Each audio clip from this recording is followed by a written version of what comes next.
I think when it comes to the theme park world, just about everybody is excited for Epic Universe and looking forward to 2025 when it opens to check out this brand new theme park.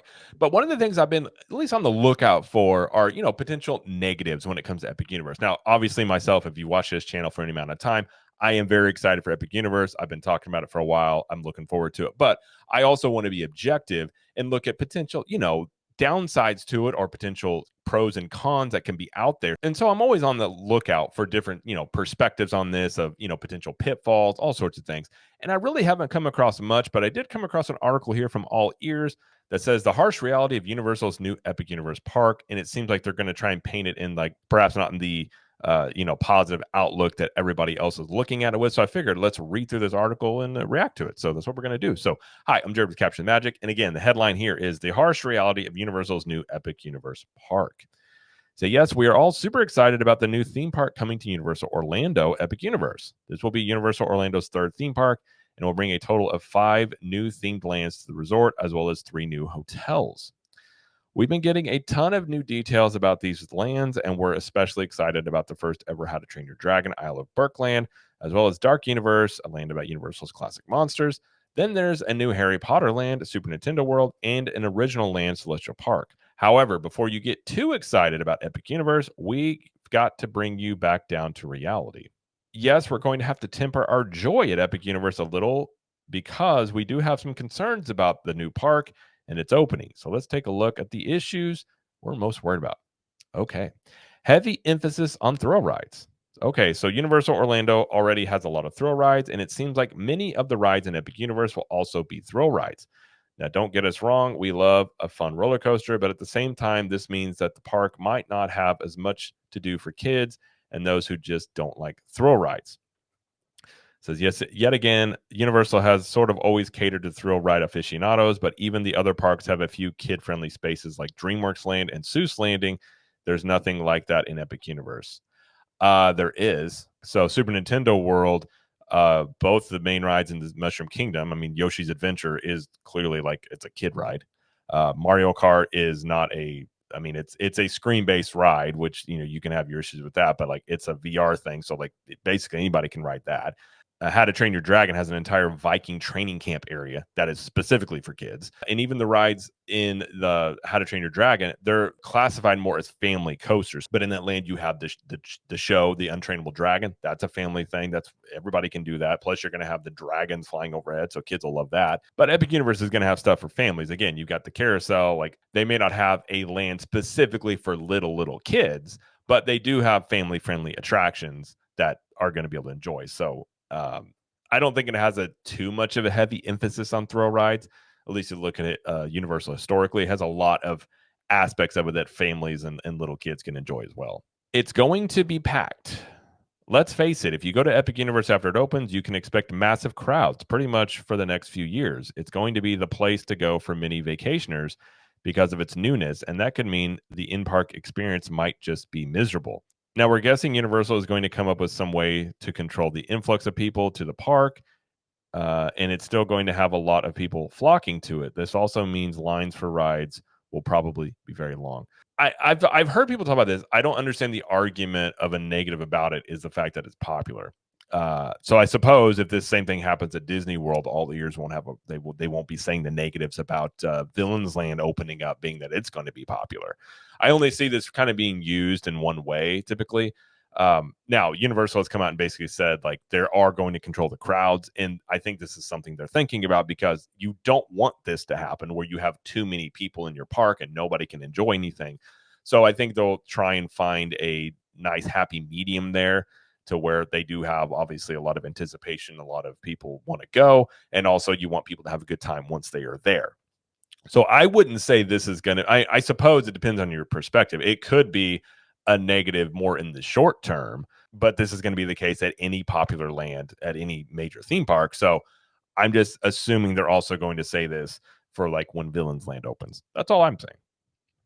Says Universal could be strict with how it releases tickets. I mean, we've already talked about this, and they have said like they talked about how you may have to buy a multi-day Orlando ticket package with a 3-day minimum at the beginning, one of those days being for Epic Universe. But these are not going to be the only ticket packages that they sell. They just talked about initially. So there's not enough details here to know exactly for really to be talking about it yet, in my opinion. So once that gets released and what they do and when we get an opening date, like there'll be more details about this that I think we'll be able to say one way or the other. I'm not saying that is not a negative potentially, but they haven't come out and actually said, like they've said there's going to be more ticket options available. So I will wait and see on that one before I judge. We'll see if things change when the opening date is announced, but as of now, don't expect to buy a single ticket just to visit Epic Universe. Again, they'll have more options available. They just, and again, no details have come out officially from Universal. This will likely affect Universal annual pass holders too, limiting them to when they can visit Epic Universe. Universal hasn't made any announcement on how pass holders may get access to Epic Universe, but until then, we can assume these restrictions will affect them. I don't know why your just baseline assumption is like pass holders are just going to like be kind of SOL on this. I would just look at it as say Universal typically does very well by pass holders, in my opinion. So the rumors out there that there'll be multiple months of AP previews as well. So again, they haven't said anything. I'm not going to jump to any judgments one way or the other until more details come out. And if annual pass holders are locked out or you can't do it, then I'll have my thoughts and opinions on it. But until then, I'm not going to list it as I guess I'm not going to list it as a negative just based off of like assumptions. The location. Epic Universe is not in the same location as Universal Orlando's other two theme parks. Instead, it's located about 15 minutes away south of Sand Lake Road and east of Universal Boulevard. If you're visiting Epic Universe and plan on visiting the other parks, and at first you'll have to, as we previously stated, travel to and from Epic Universe could be tricky. If you're driving, a huge road expansion project should be completed by the end of 2024 to make it a little easier to get to Epic Universe. Universal has also pledged 13 acres of land near Epic Universe for a Bright Line high-speed rail expansion. However, it's going to be a strange visiting a Universal theme park that doesn't feel like it's near the rest of Universal. Well, okay, but Disney's parks aren't next to each other either. This is a strange argument to me. Now, it's not near, it is going to be farther away. They're not wrong about the distance, but it's not an insane distance. A 15-minute drive. It's also a 15-minute drive from Animal Kingdom to like Magic Kingdom, and like the Disney parks aren't close to each other as well. And they are working on road infrastructure in that area. So again, this one's kind of a one I'm just sort of like, okay. You also are going to be able to have, if you're staying at Universal, which Universal has very reasonable rates on their hotels, they will have buses that will just take you there. So if you don't want to drive, you can just be taken there by the bus. Or if you're staying near like Helios or the two hotels, the Stella Nova and Terra Luna outside Epic Universe, you could just walk there as well. But yeah, it's not going to be right near the two existing parks. But again, Disney's parks aren't near each other either. So I don't see that as, I don't see this as like a harsh reality negative. It's just, it is where it is. They finish up by saying, so Epic Universe will have some challenges to overcome when it opens in 2025. It might be best to wait to visit it after some of its popularity dies down and some of these issues are no longer problems. However, if you plan on visiting it shortly after opening, we're hoping this helps you be prepared for what you might face. I'm not going to lie. I find this article strange. And I've often talked about like, I think you're going to see a lot of these Disney outlets start talking a lot about Epic Universe because that's where all the attention is. And there's a lot of anticipation for this. So obviously that's where the eyeballs are. So that's, they're going to start talking about it. But I've been curious as to like, if they're just going to start trying to talk about it and frame everything in a certain light, negatively, and a lot of the details they're talking about this article aren't even, we don't even know if they're true. The ticket stuff, the AP stuff, like a lot of these things are assumptions. So I don't look at any of this as like a harsh reality. Obviously, like when you're talking about rides, like, okay, like some rides aren't going to be for everybody, but again, there's going to be aspects of Epic Universe that are going to be for the entire family. So there's things that basically all ages can do. Is it going to have as much kid stuff as say like Fantasyland? No, I don't think it's going to have as much of that, but it does have aspects of all the parks that do include things for kids of all ages and families and things like that. Being packed, okay, but again, that goes with popularity. So I'm going to assume they're going to have these same comments about stuff that Disney does. That would be my guess. The ticket stuff, again, we don't know for certain, so I'm not going to really say much about it. And the location, I just felt was an odd one. I felt like that was just reaching. I think we'll start seeing a lot more of these articles, maybe trying to frame Epic Universe more in this like negative light or like bringing it into question. That'll be kind of interesting.